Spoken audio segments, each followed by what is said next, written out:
Principle of economics chapter number 11 के MCQs करेंगे अभी हम। ट्रेड साइकिल, इकोनॉमिक फ्लक्चुएशन यानी कभी महंगाई कभी कम महंगाई पाकिस्तान में तो ऊपर ही जा रही है हर चीज़। ये क्या होता है? ट्रेड साइकिल होता है। फेज ऑफ ट्रेड साइकिल 4 होते हैं। During boom profit increase, boom से मुराद जब सेल ज़्यादा हो रही होती है। विच phase of cycle is good for economy, यानी मुल्क की मईशत के लिए कौन सा ट्रेड साइकिल अच्छा होता है? बूम का।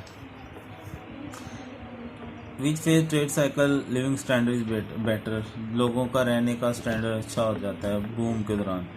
During boom income and employment, income और नौकरियां भी ज़्यादा होती हैं बूम के दौरान, हाई होता है उस time. Economy get prosperity, economy खुशहाल हो जाती है बूम के दौरान। परचेजिंग पावर लोगों की बढ़ जाती है, यानी जब पैसे की वैल्यू ज़्यादा हो जाती है वो कहता है boom.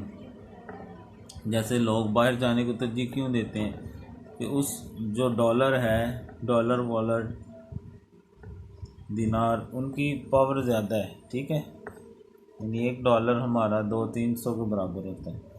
Economic hardship mean depression, यानी इकोनॉमिक हार्डशिप्स वैसे भी मुश्किलात को कहा जाता है, तो ये क्या होता है?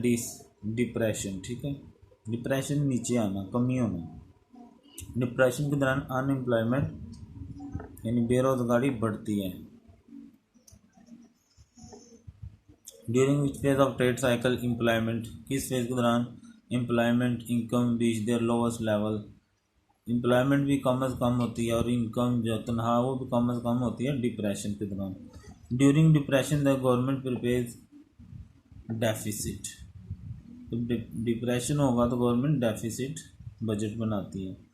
During recession prices of goods are, recession यानी जब कमी होगी तो चीज़ों की कीमतें कम होना शुरू हो जाती है।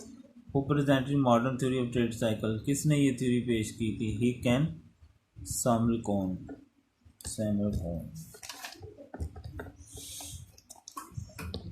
Monetary theory of trade cycle किसने दी थी? हार्ट्रे ने।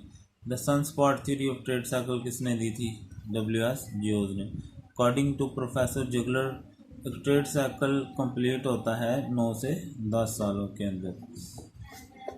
चैप्टर नंबर 12 है इंटरनेशनल ट्रेड, यानी दूसरे मुल्कों के साथ जब हम among various country trade relation is expressed in international relations, international relations में आएगा जब मुस्लिम मालिक आपस में लेन देन करेंगे। जैसे हमारे अभी वज़ीर आज़म शहबाज शरीफ साहब आम मैंगो लेकर गए थे तुर्की के अंदर, तो बड़ा मशहूर हुआ है, ठीक है। तो ऐसे यानी इसका मतलब हमारे मैंगोज़ पूरी दुनिया में जाते हैं। ऐसे हमारे गुजरांवाला के जो चावल हैं पूरी दुनिया में जाते हैं, वगैरह वगैरह। The transaction between two countries is called international trade, जब दो मुल्कों के दरमियान लेन देन होगा। Foreign exchange is not use in, मुल्की तिजारत के अंदर फॉरेन एक्सचेंज इस्तेमाल, यानी अब यहाँ मोहल्ले में किसी दुकान में जाकर डॉलर देंगे तो वो नहीं लेगा, तो आमतौर पर फॉरेन एक्सचेंज नहीं होता यानी मुल्की तिजारत में। The value and volume of goods and services send abroad, बाहर के मालिक से चीज़ें भेजी जब जाएंगी। The value and volume of goods and services send abroad, जो बाहर भेजी जाएंगी वो एक्सपोर्ट्स होती हैं। इंटरनेशनल ट्रेड का फ़ायदा अनकाउंटेबल है, यानी ज़्यादा ही होता है ना, बहुत ज़्यादा होता है। D valuation of foreign value of countries currency, जब आपकी करेंसी की वैल्यू कम होगी बैरूनी मालिक के मुकाबले में, तो ये केसेस एक्सपोर्ट्स टू, तो एक्सपोर्ट्स क्या हो जाएगी? ज़्यादा हो जाएंगी ना आपकी, ज़ाहिर है आपके पैसे की वैल्यू कम है तो लोग ज़्यादा ख़रीद सकेंगे।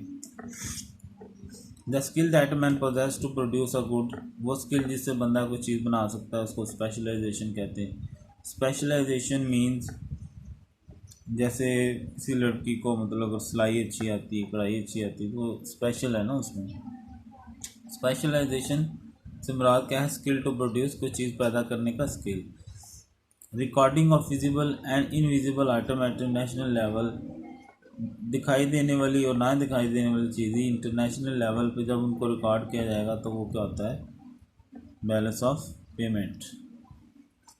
Difference between total C total payment, जितने पैसे आए जितने गए दोनों का जो फ़र्क होगा एक साल के अंदर उसको बैलेंस ऑफ पेमेंट कहते हैं। बैलेंस ऑफ पेमेंट में विजिबल इनविजिबल सारी आइटम्स आती हैं। Count of visible item, visible item का जो काउंट होता है वो बैलेंस ऑफ ट्रेड में आता है। बैलेंस ऑफ ट्रेड में क्या शामिल है, गुड्स। वो presented absolute advantage theory. Absolute advantage theory किसने पेश की, एडम स्मिथ ने। A country exports those goods which are, मतलब वो चीज़ें बाहर बेचता है जो कंपेरेटिवली चीप, सस्ती होती हैं दूसरी चीज़ों के मुकाबले में। Comparatively cost advantage theory, comparative cost advantage theory किसने पेश की, रिकार्डो ने। The best of comparative cost advantage theory international trade by Ricardo. क्या है comparative cost. The theory of comparative advantage international trade, comparative advantage theory international trade के लिए किसने पेश की, रिकार्डो ने। The loan providing institute to correct balance of payment, balance of payment को दुरुस्त करने के लिए, सही करने के लिए लोन कौन प्रोवाइड करता है, इंटरनेशनल मॉनेटरी फंड IMF देता है। कर्जा ले ले के मुलाकात बड़ा गलत कर दिया हर हुकूमत आती है, कर्जा लेती है, को मचलाती है, वहाँ पे बोझ डालती है और अल्लाह अल्लाह। डिपार्टमेंट्स ऑफ पब्लिक फाइनेंस कितने हैं, 3 हैं। Government estimate is income expense annually, government अपने खर्चों का अंदाज़ा और इनकम का अंदाज़ा साल के बाद लगाती है। एक गवर्नमेंट रेवेन्यू, अगर गवर्नमेंट को जो पैसे आ रहे हैं वो ज़्यादा हैं खर्चों से तो फिर वो सरप्लस होता है। It is not include, government के एक्सपेंसेस में क्या शामिल नहीं है, फीस।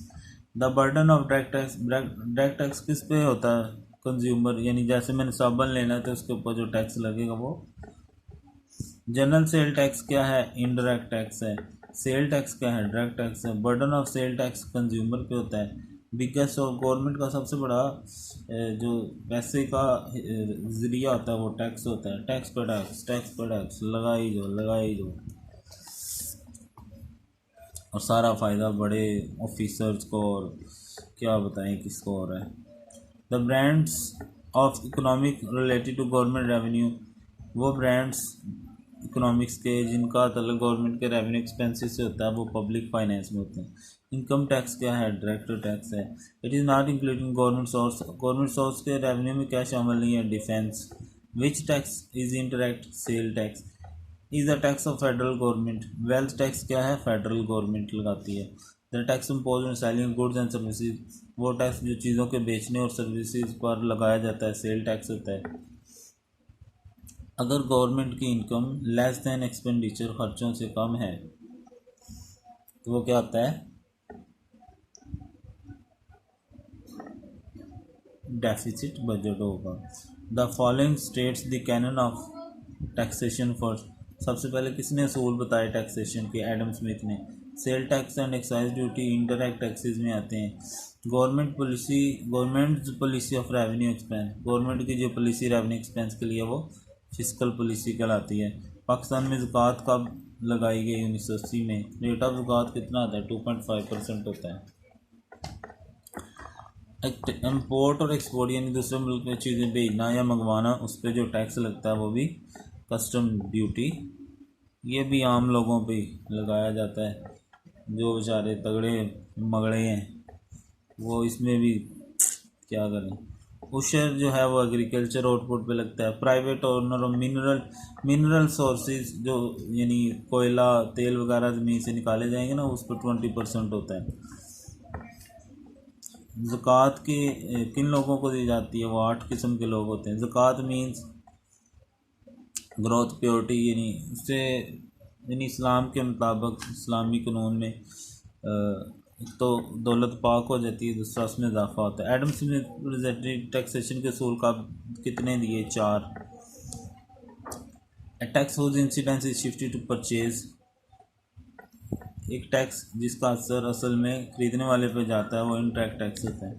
ज़कात कंपलसरी है, साहब निसाब मुसलमान जिसके पास सोना होगा या चांदी होगी ख़ास मकदार में उस पर लगाया जाएगा।